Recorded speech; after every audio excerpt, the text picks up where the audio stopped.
Okay, folks, it's your dude here once again from What You Think, coming to find out what you think. And I have an article here for you from Newsweek. White House Medical Unit's mass order of fentanyl raises questions.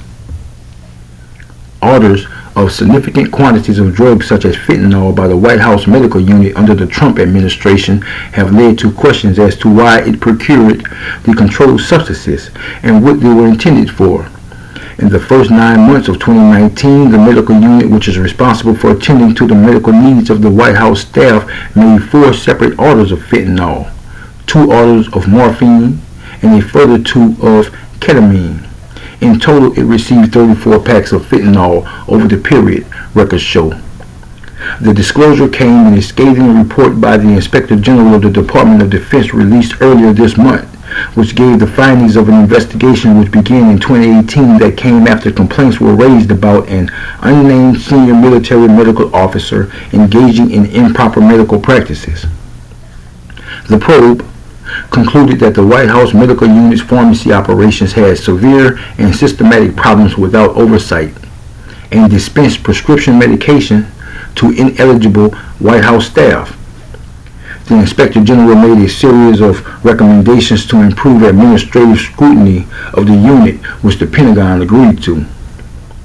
Around 100 times more potent than morphine, fentanyl is a synthetic opioid which is used in medical setting for pain relief and as an anesthetic. Morphine and ketamine are also used as sedatives, but all 3 are controlled due to their illicit use. Fentanyl has increasingly become the leading driver of America's opioid epidemic, with illicit supply thought to be smuggled over the border, prompting calls from Democrats and former President Trump for higher controls. According to the Drug Enforcement Agency, the DEA, fentanyl is responsible for more than 70% of drug overdose deaths among U.S. adults aged 18 to 45. As the White House Medical Unit officers day-to-day care for the President, Vice President, their families, and staffers, the procurement of the sedatives, including fentanyl, has raised eyebrows. This was just a clinic and didn't do any major procedures which required even moderate sedation. Brian Krasenstein, an internet personality and commentator, wrote in an X, formerly Twitter, post on Sunday that has since been viewed 3.2 million times. The real White House drug story wasn't the cocaine found under President Joe Biden, but the fentanyl, morphine, or ketamine prescribed under Trump. No wonder America's fentanyl problem exploded while Trump was in office. Grant Stern, the executive editor of Occupy Democrats, said in a post on Sunday, since viewed over 280,000 times. His doctor was ordering plenty of it for the White House. For a clinic that doesn't typically do procedures with moderate sedation, they sure are ordering prodigious quantities of morphine, fentanyl, Versed, and ketamine.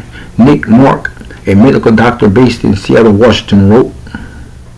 Newsweek approached the Trump campaign via email for comment on Monday.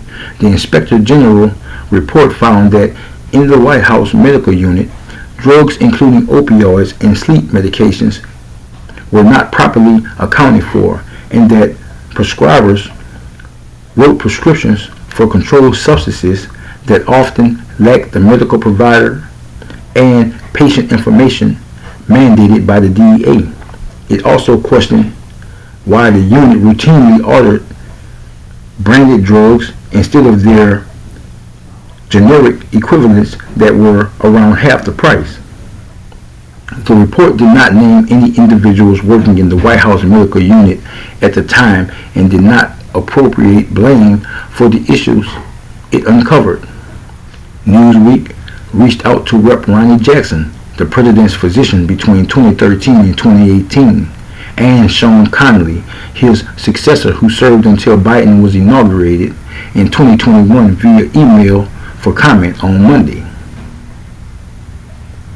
But I guess they didn't comment back because they don't have that written here. They didn't leave that comment. Well, folks, that's it for this one. You gotta let me know what you think. Leave your comments. Be nice. Be blessed. Have a great day.